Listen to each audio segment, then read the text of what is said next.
Hello, my dear, and welcome to our 5 minutes with Ekaterina war vlog about Dnipro, the central Ukraine. And today I would like to briefly update you on the situation.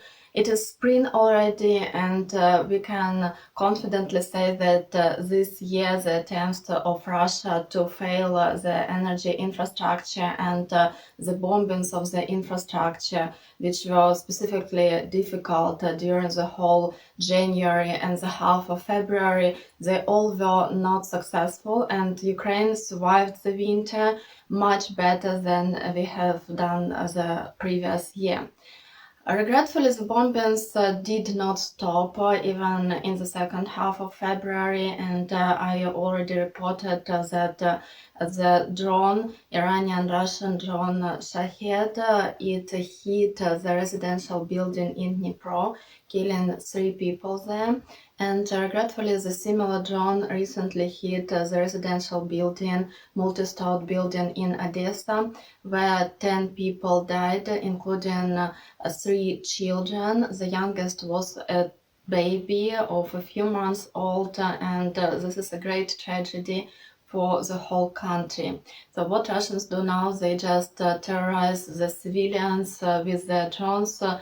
They don't discriminate between civilian or military objects, and now they don't even aim in the energy infrastructure because they know that it is pointless at that moment. It is getting warmer. We have the temperatures of +10 sometimes. Sometimes it drops up to 0, for example, but the temperatures are rising now, and obviously we passed the winter, we passed the most difficult and the most cold weather this year. And also there are some successes of Ukrainian army. Explicitly, we hit 15 planes within 2 weeks, which is the amazing result. And also a few days ago we hit the ship that carried caliber missiles and helicopters near Feodosia, and that's all great news. Regretfully, the front line is not stable. Russians still try to advance, and they're attacking on the whole front line, but also except Avdiivka that they managed to capture, to destroy, basically to ruin and then capture these ruins. Their advance is not fast, and it looks like they're losing their advancing potential. Which means that we have a bit of time to talk about other things. And the question I've been asked so much is that why people don't go from the occupied or from the frontline regions. So what forces people to stay there? And this is a very interesting question and a difficult one. So if you remember, I myself, for the first year of the full-scale invasion, I did not leave Dnipro for even a short time, for even a few days. I was staying in my area specifically, and I was helping people, I was volunteering. We went to the local hospital to help soldiers. We tried to help the civilians, we helped refugees. But basically the whole year I even didn't travel across Ukraine, even for charitable projects or for any kind of projects.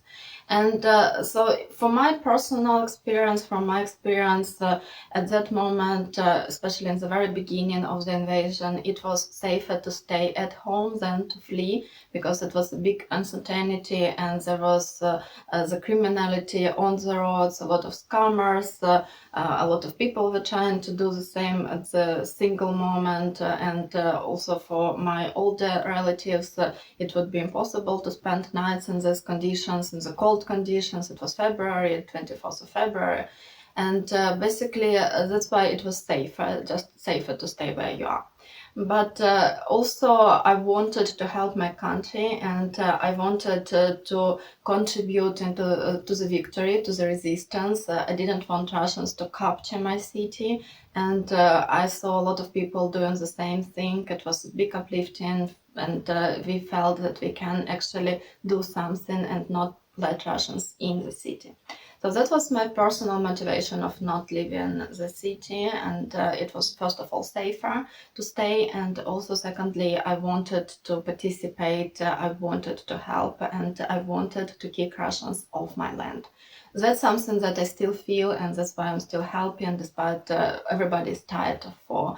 Soldiers are tired, civilians are tired, our Western support is getting smaller. We received only 40% of the help in 2023, comparing to 2022. So we are not even receiving the half of what we used to receive, and what we used to receive, it was not enough.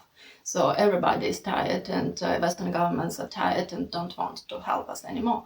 That's the situation. But still, the willingness to win, the willingness to kick Russians off my land, that's something very strong for me. And also, I was talking to other people living in very unsafe zones.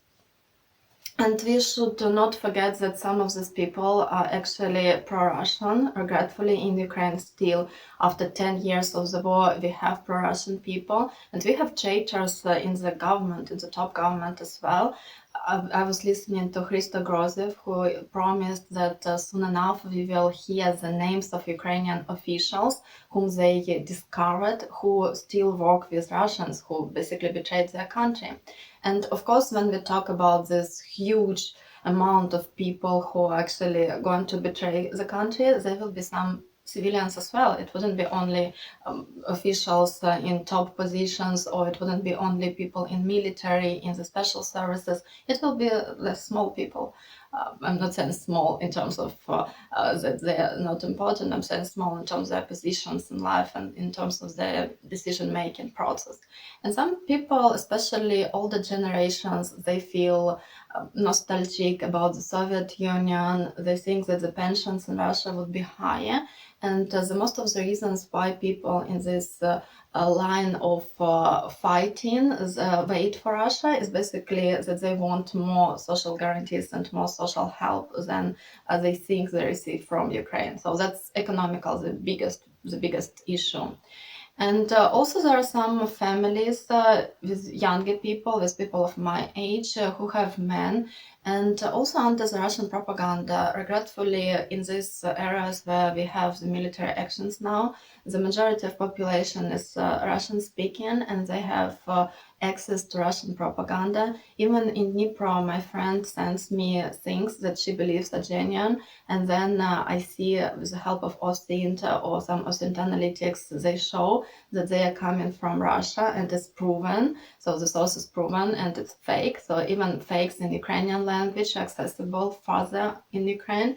And these fakes are very easily accessible in the territories closer to Russia, because they broadcast their own radio and they broadcast their narratives. And this narrative says that if you go to safety in Ukraine, men will be forcibly taken to the front line.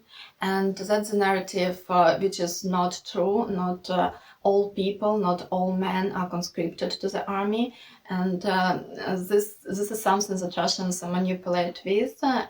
Sometimes there are grounds, because I also saw these videos where Ukrainian side is not okay. So there are a few cases when it does happen, but in the majority of cases it's not true, simply not true. But because Russians frighten these people that they will be forcibly conscripted as soon as they get to the safety in the big part in big Ukraine. So these men are hiding in their flats, and their wives, they just do shopping and try to support the family somehow, if they can work, or to get the humanitarian aid, to get the food from the food banks, from volunteers help. And it would be okay if they didn't have children, but a lot of these families, they do have children, and the children are under danger of these shellings, because in this frontline small villages and the small towns, people are in the constant shellings of S-300, S-400 missiles, which are small and the most dangerous. I told you about this already. So just not willing to leave their houses is another reason. And people think that, oh, I was born here and I want to die here. It's also something that the older generations transfers a lot. And the other reason is the economic reason, because you do need to rent an apartment, you do need to find a job to support yourself, and we have a huge job crisis in all parts of Ukraine. So this is a very difficult task, and people think what they will do, how they will rent, which is rental prices are very high, and the social guarantees from the government, they're very small, and you cannot support yourself just using this money. So that's a set of reasons. They're very different reasons. They vary from person to person, and we cannot judge people for not leaving their homes. We should only judge the occupiers. We're judging the invaders who come and kill, and not people who don't leave their homes because of their own inner reasons. So that's it. Basically, Russia started this war, Russians support this war, and even common small Russians, they think that it's a good idea. We will see re-elections of Putin very soon, and you'll see what I'm talking about.